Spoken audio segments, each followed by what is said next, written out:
안녕하세요.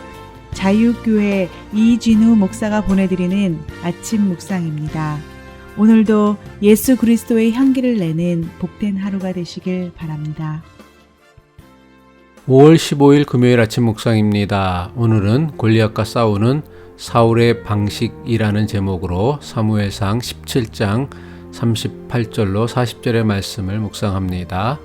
이에 사울이 자기 군복을 다윗에게 입히고 노투구를 그의 머리에 씌우고 또 그에게 갑옷을 입히매 다윗이 칼을 군복 위에 차고는 익숙하지 못하므로 시험적으로 걸어보다가 사울에게 말하되 익숙하지 못하니 이것을 입고 가지 못하겠나이다 하고 곧 벗고 손에 막대기를 가지고 시내에서 매끄러운 돌 5을 골라서 자기 목자의 제구 곧 주머니에 넣고 손에 물매를 가지고 블레셋 사람에게로 나아가니라. 금요일 아침입니다. 이 힘든 시기에 한 주간도 고생 많으셨습니다. 오늘 하루도 안전하고 건강하게 보내시어 한 주를 잘 마무리하시길 주님의 이름으로 축복합니다. 사울왕의 강력한 만류에도 불구하고 소년 다윗은 골리앗과의 맞대결을 포기하지 않았습니다. 더는 다윗을 말릴 수 없음을 알고는 골리앗과의 맞대결을 허락합니다. 어쩔 수 없이 골리앗과의 맞대결을 허락한 사울왕은 다윗에게 자신이 입던 군복과 노투구 그리고 갑옷을 입게 합니다. 사울왕이 다윗에게 입게 한 갑옷과 투구 그리고 칼은 이스라엘 군대에서 사울왕과 그의 아들 요나단 밖에는 없는 아주 값지고 귀한 것이었습니다. 사무엘상 17장 38절입니다. 이에 사울이 자기 군복을 다윗에게 입히고 노투구를 그의 머리에 씌우고 또 그에게 갑옷을 입히매 하지만 사울이 건네준 갑옷과 노투구를 입어본 다윗은 그 즉시로 벗어버립니다. 소년 다윗의 몸에는 사울왕의 갑옷과 노투구가 잘 맞지 않아 불편했기 때문입니다. 사무엘상 17장 39절입니다. 다윗이 칼을 군복 위에 차고는 익숙하지 못하므로 시험적으로 걸어보다가 사울에게 말하되 익숙하지 못하니 이것을 입고 가지 못하겠나이다 하고 곧 벗고 다윗은 사울이 준 갑옷을 벗고는 평상시 입었던 옷을 입습니다. 왕이 준 날이 선 칼 대신 양을 칠 때 쓰던 막대기를 손에 듭니다. 그리고 시냇가에 가서는 매끄러운 돌 5을 골라서 목동들이 쓰는 가죽 주머니에 넣습니다. 그리고 물매를 들고는 블레셋 거인 골리앗과 싸우러 나갑니다. 이 장면은 다윗과 골리앗의 싸움에서 가장 중요한 부분이며 우리에게 매우 중요한 영적 도전과 교훈을 주는 장면입니다. 사울왕은 다윗에게 자신의 갑옷과 칼을 주어 골리앗과 싸우게 했습니다. 사울왕은 도대체 왜 다윗에게 자신의 갑옷을 입고 자신의 칼을 가지고 골리앗과 싸우게 하려고 했을까요? 일부의 주장에는 사울왕이 이스라엘 백성들에게 마치 자신이 골리앗과 맞서 싸우는 것처럼 보이게 하려는 의도였다고 주장합니다. 하지만 이런 의도는 아니었을 것입니다. 왜냐하면 사울은 소년 다윗이 거인 골리앗을 이길 수 있을 것이라 상상도 하지 못했기 때문입니다. 그렇다면 도대체 사울은 왜 다윗에게 자신의 갑옷과 칼을 가지고 골리앗과 싸우라고 했을까요? 사울은 골리앗을 앞장세운 블레셋의 방식을 두려워했기 때문입니다.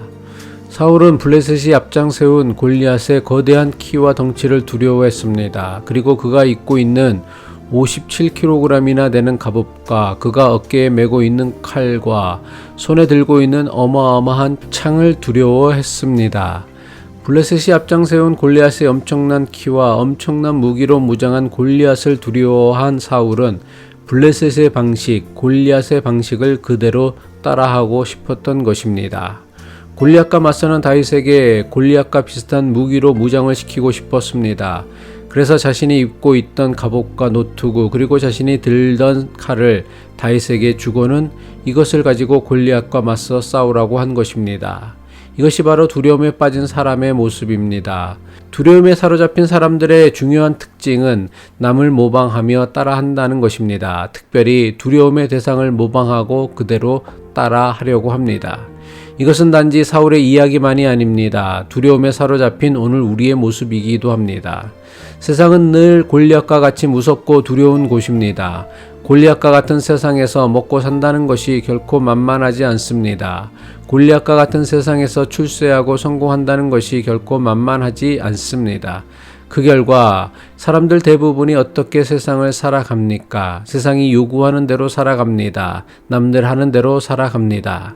남들이 좋다고 하면, 남들이 성공했다고 하면, 남들이 돈 좀 벌었다고 하면 이게 옳은 방법인지 잘못된 방법인지, 이게 믿음의 사람들이 해야 할 방법인지 생각하지 않습니다.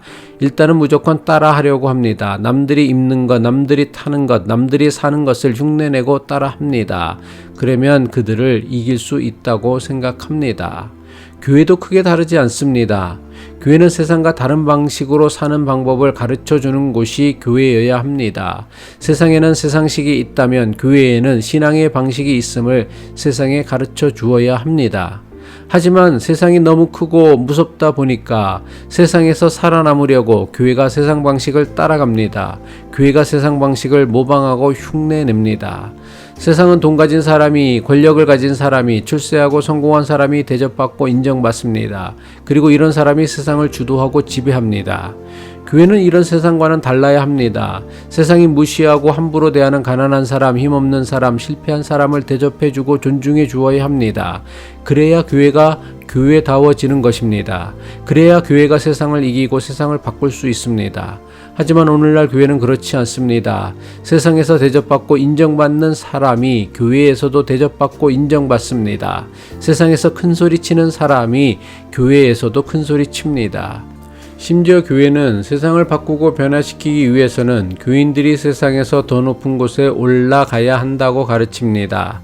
교인들이 세상에서 더 큰 성공과 더 많은 돈을 가져야 한다고 가르칩니다. 그 결과 교인들은 세상에서 상당한 분야의 고지를 점령했습니다. 기독교인들이 다른 종교인이나 종교가 없는 사람들보다 더 많이 세상에서 성공하고 부자가 되고 출세했으니 한국 교회가 세상을 이전보다 더 깨끗하고 투명하고 정직하게 만드는데 이바지했을까요? 아니요, 그렇지 않습니다. 한국 교회는 한국 사회를 건강하게 바꾸는데 실패했습니다.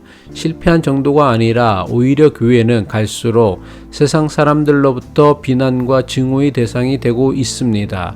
도대체 왜 이런 일이 벌어지게 된 것입니까? 교회는 세상과 달라야 하는데 한국 교회는 세상과 다른 것이 별로 없기 때문입니다. 교회가 세상보다 더 세상 방식을 따라 했기 때문입니다.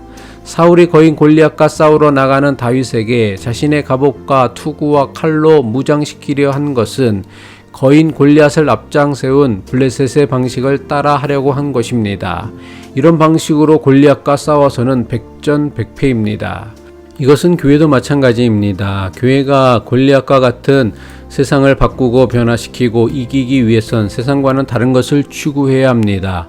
세상과는 다른 방식으로 운영되어야 합니다. 세상과는 다른 삶을 살아갈 것을 가르쳐야 합니다.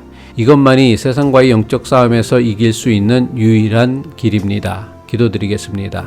보이지 않으시는 하나님, 보이지 않는 곳에서 우리와 동행하시며 우리를 지키시고 도우시는 하나님의 은혜로 이 한날을 믿음으로 살게 하옵소서. 세상에서 두 발을 딛고 살면서도 세상의 가치와는 다른 것을 추구하며 살게 하시고 세상의 방식과는 다른 방식으로 살 수 있기를 예수 그리스도의 이름으로 기도드립니다.